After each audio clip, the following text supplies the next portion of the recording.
Hey guys, I'm Akil from 80508X, and since we are rebuilding this robot, and I thought it was pretty cool with the motor drive and everything, and some people requested to make a video explanation, I decided to make one before I take this apart on Wednesday.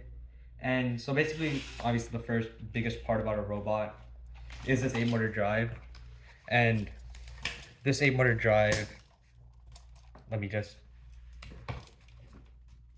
pull this back there. But this 8 motor drive is basically four 2.75-inch wheels connected with on 450 RPM.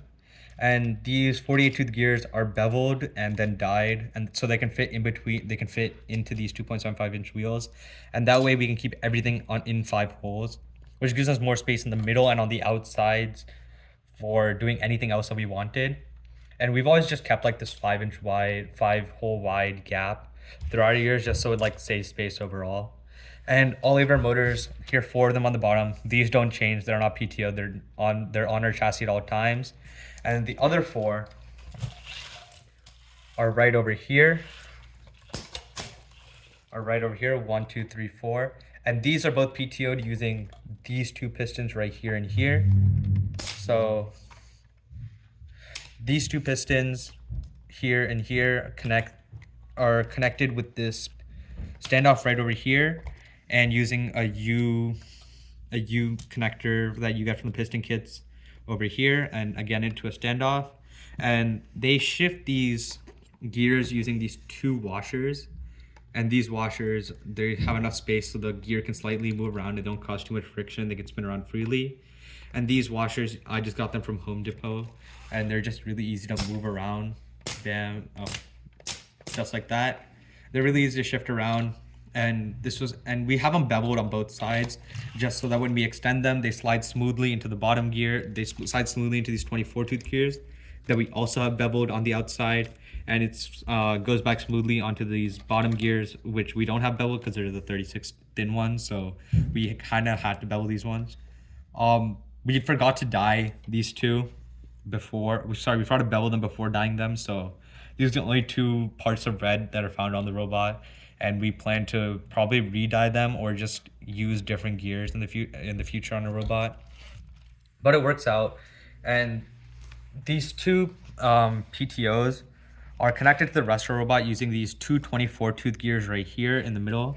You probably can't really see them, but they're on these 2 screw joints right here and here.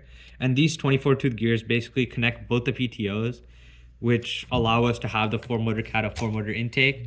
But also it allows us to have it also allows us to intake and outtake only when our front one's extended. It allows us to both intake and outtake without moving the catapult at all. And we kind of call this our close side chassis. And then our back one, when we have that one extended, it moves our intake and it moves our catapult if we use our other buttons. And I kind of have that coded so that way if one piston's extended, the R1 and R2 are used for different buttons, and if both of them are extended, then they're used for different buttons, and so on and so forth. We like to call that our like offensive defensive buttons, but yeah. And then this second back PTO is connected to a 36 tooth gear that's right over here-ish, I think, because the gear is right over here. And then the gears on the other 36 tooth gears on a screw joint right over here. Initially, we're gonna have this one be a ratchet, so that way when it ratchets in one direction, our intake spins, only our intake spins, and if it ratchets in the other direction, our cat spins. But we really like the outtake feature, so we decided to change it to this one instead. And now this one just spins this one no matter what direction it goes in. And this 60 tooth ratchet, when it spins in one direction, it ratchets just like that. So that's when our intake will be spinning. It simply ratchets like that. It's really clean, really good ratchets. And when it spins in the other direction, it gets gripped. It starts to spin this bottom axle, and that allows our entire catapult to go down. Obviously, I can't really spin it with the amount of bands it has on right now, but it allows us for a catapult to only spin one way. That way, it's like That's why if like motors end up spinning in the other direction, this one will just end up ratcheting, so it just takes some more stress off the motors. And another thing that takes stress off our motors is these two ratchets, another two ratchets right over here. And if I spin this around real quick, you can see them right here and here. They're again used off the same half cut washers that I used on the PTO. And this kind of just like digs into the gear teeth, and it allows the gear to like, prevents the gear from spinning in the other direction basically. For like, it keeps slipping down, and if spun in the other direction, it would just like dig in and it would not let the gear move. If I put enough force, obviously it will spin, but I have to put a lot of force to get in the other direction than I do actually in any direction.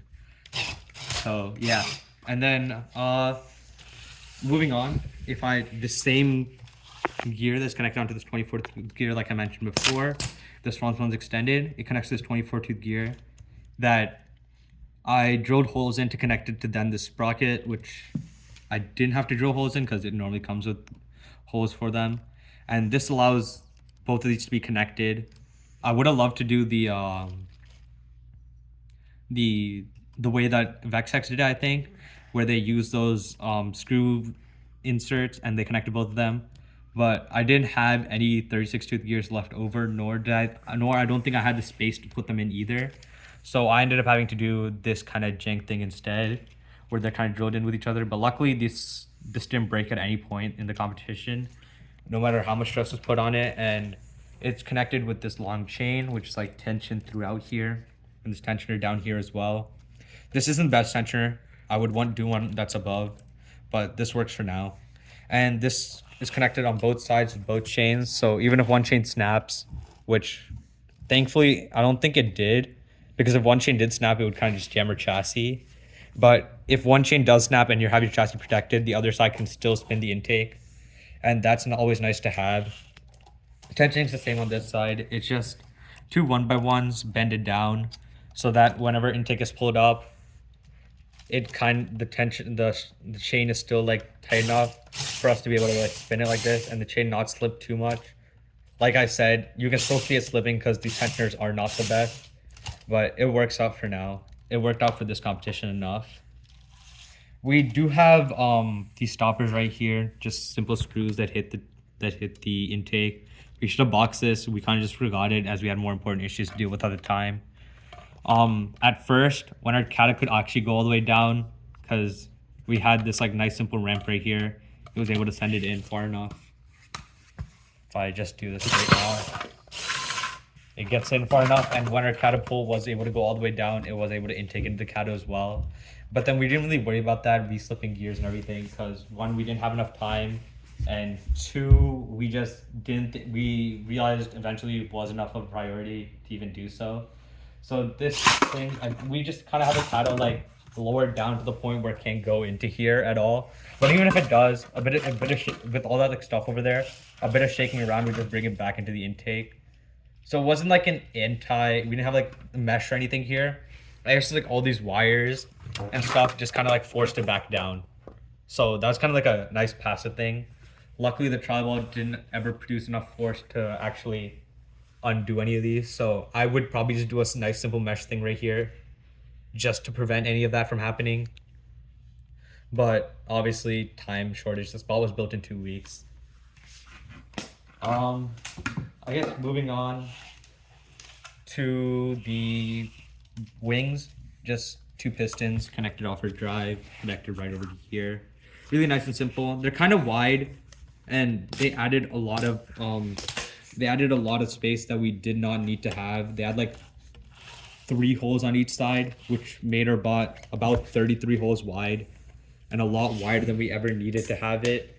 And that is something we want to change our new robot. These wedges were nice. They're kind of just propped up on screws underneath here. Propped up with screws underneath this thing, and that allows us to like knock balls over the barrier when you just get next to them and push them over. And the other problem with these things is they never really like stayed next to the chassis. That's probably because of where the piston is mounted, and that causes our sleds to like not work half the time and not work at all during the competition. So we were kind of just going underneath the barrier the whole time. And that also caused us not be able to hang it all with our cheat with our like cheat hang, which we're supposed to do with this piston. I would have damaged the piston regardless, but we would have been able to climb somewhat. And I was able to, like, if I just put the bot next to the thing, it was able to climb. But since we weren't able to climb at all, that kind of detracted a lot from this bot. And if I were to continue fixing this bot, that would be something that I would change first.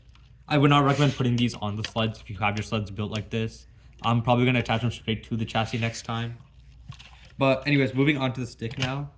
The stick serves 3 purposes. The first is to knock the ball out of the match loading zone, which it can, if the ball needs to be set up in a pretty precise way, but it knocks it out. Like, it worked, I think 75% of the time we ran the octon, and that's kind of just for a D-score octon win point. The second thing is for touching the match loading zone. So when we're like kind of faced like this, the string and bearing flat just sits like right next to the match loading zone, and this bearing with its weight, it kind of just dangles down and always touches the match loading zone. So even if we're like pushed around a slight bit, this bearing would still be like caught up on the barrier and be still touching it, so we can still match load even if we're like being pushed around. And that was like a really nice addition that we threw on like Friday morning, and we really liked how it played out. So it might be something we keep on our next robot as well. And lastly is the stick. With a robot being so long, it's about 38 holes long, fully extended. We're definitely not in size. So this long piston, this long standoff right here, it kind of just digs into the intake out channel just like that. So when we have our blocker like this, we kind of, in our octon at the start of it, we would have enough air and would just go like that, and it would deploy everything. And that was really nice. So it was a really quick add, and it was a really quick fix, and it would take up like maybe 50 seconds in our octon, which was, sorry, not 50 seconds, like half a second in our octon, which was really nice. And it allows us to keep our bot in size without doing anything weird with the catapult and all that, and I didn't have to worry about PTO stuff. It was just one quick piston.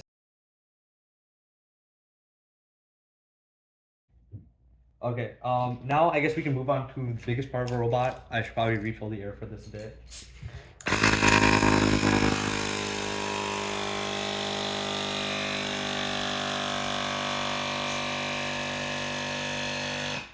Okay, and probably the biggest part of a robot and the most simple and helpful part of a robot was this blocker. So this blocker starts in its D extended position just like this, and these pistons are connected right behind the screw joint right here. They're like 2 holes behind the screw joint. So that way when it's extended, it'd be pushing up on this. So the screw joint, the other side, kind of like a lever, it would be pushing down. And then so when we pull this up, it extends just like that. And this was really simple. We kind of just threw it on the back. We had the space for it. And this blocker, even though it has a lot of holes, was still really effective because for tribal to fit, tribal can fit through here, but if you just like move slightly, then it just got blocked. And it was big enough to block like even lift flywheel bots and lift bots such as that. So especially because like this diagonal right here, this diagonal kind of like overarched on other bots. So if they're like match loading, they kind of just like get blocked here and here. Or if they, I guess like 2 bots got lucky and they were just like shot through here and here, like maybe like a total of 4 tri-balls. But other than that, for the other factors that it like compensates for, because we can still shoot through here is one main thing, because we can do that, and because we can also use the blocker as a hitting mech, or as a slapping mech, just like that. Because we can use it as those 2 things. I think the hole definitely, the amount that the hole detracts from the blocker, the rest of it definitely makes up for it. And this is probably the one piece I'm gonna carry over to my new robot. Probably make it a bit thinner so that way tri-balls don't fit through as easily. But overall, I really liked how it worked out. I really liked how it performed in matches, because we were often the defensive bot and the scoring bot because of this. And even though it's like made up a bunch of L channels, which allows us to keep the thing light, but also a bit like bendable, I guess, it didn't really like do that in the actual matches, which was surprising. And we just have these pieces of mesh here. These are ripped over a competition. We'll probably replace some, but these allowed like just small areas where if robots were hitting them, they just bounce back. And this bottom mesh, because it's a bit loose like this, it does allow other teams to like block the tri ball like that, but it also allows us to shoot through it just like that. So even when our blocker is extended, we're able to shoot through. And this allowed us to cover up this entire top part with mesh in our semifinals match. So that way no teams could shoot through the top part, but they could still shoot through the bottom part. But that wasn't really as big of a problem as their top part in that match because we were going up against the lift bot. And since we could shoot through anyway, so even if something happened to our teammates who were the match losing bots, we were still able to shoot through. And and on our blockers, we have these license plates. They use the vex prongs that they give on, and we just attach them onto black spray painted license plates, and we were able to just like throw them on, just like that. You should probably dye these with the rest of your pieces of plastic if you want to do this, because as you can see on this side, you can see it to start to chip away. We're probably gonna respray paint these or re-dye them somehow before we throw them on our next spot, or just gonna put them in a place where they don't exactly get chipped away as much. Since this is on a moving mechanism, it does happen. But those are really nice. We're probably gonna do this on a new robot as well. But the second piston right here is what kind of extends the second stage of the blocker like this. Initially, we're gonna do this a string where it would be tied to like somewhere back here to somewhere on your chassis. So that way when it's fully extended, the string would be like tight and we'd be pulling it down. But when it's at the very bottom, it'd be like loose and wouldn't be that much and wouldn't be as affecting. But the problem with that is we couldn't exactly find out how to route the string in time and do all that stuff. So we just threw on a quick piston real quick and called it a day at that. And I'm probably gonna go back to trying the string thing again, just because 3 pistons use up a lot of air, and I want to be able to save on air, especially with using the other pistons so much. So yeah, I'm gonna try switching these to a string next time. But right now, 3 pistons, we were able to activate this like 5 times by using everything else still, and we thought it worked pretty fine for that match. And then so now that we covered most of the mechanisms, I'm gonna move on to some of the mountings here. This battery mounting, it's on a zip tie that's connected to a rotation sensor. Don't do this. It's horrible build quality. We just didn't have anywhere else to put it. And the rotation sensor was already broken. It's producing like infinite values every single time. So we need to replace this and just probably throw it away. As well as this chassis mounting, also not the best. Kind of threw this on last second. We're probably gonna mount our chassis like earlier this time, so that way we build around it rather than putting our chassis and building around everything else we have on. And this kind of not the best thing. It's mounted off a gusset and a standoff right there, and it was all right. Surprisingly, nothing got disconnected in any of our matches. It surprisingly went through like the radio never disconnected or anything, and it was fine. I just don't think it's gonna survive many more competitions. And lastly, since everything is like so condensed at the bottom, and our cortex is really close to the bottom and everything, our weight's kind of like, it's decently spread apart because the air tanks and the cortex were all in the front, and these were all at the bottom and the back. So it was like still somewhat back heavy, but because of all the low center of gravity, we never like even got close to tipping over even with our blocker, which is really nice. And these air tanks, they're both connected at the bottom there, and this allowed like all parts of the robot, all 8 of our pistons, since we had so many. We didn't want to put like, it just made the tubing somewhat more complicated, but we weren't too worried about losing all the air. Obviously, we still did try to conserve it as much as possible, but since we had 2 tanks of air for everything, we didn't have to like say like, oh, we can only use the blocker so many times with say the stick. We were able to just like consider all the air all at once, and we really like that as well. I think that's pretty much it about this robot. If you guys have any other questions, please feel free to leave them in the comments. I'll also leave my Discord tag in the description if you guys want to feel free to DM me. I will be taking some pictures of this robot, so I'll probably be making a Google Drive of those photos later. But yeah, thanks for watching.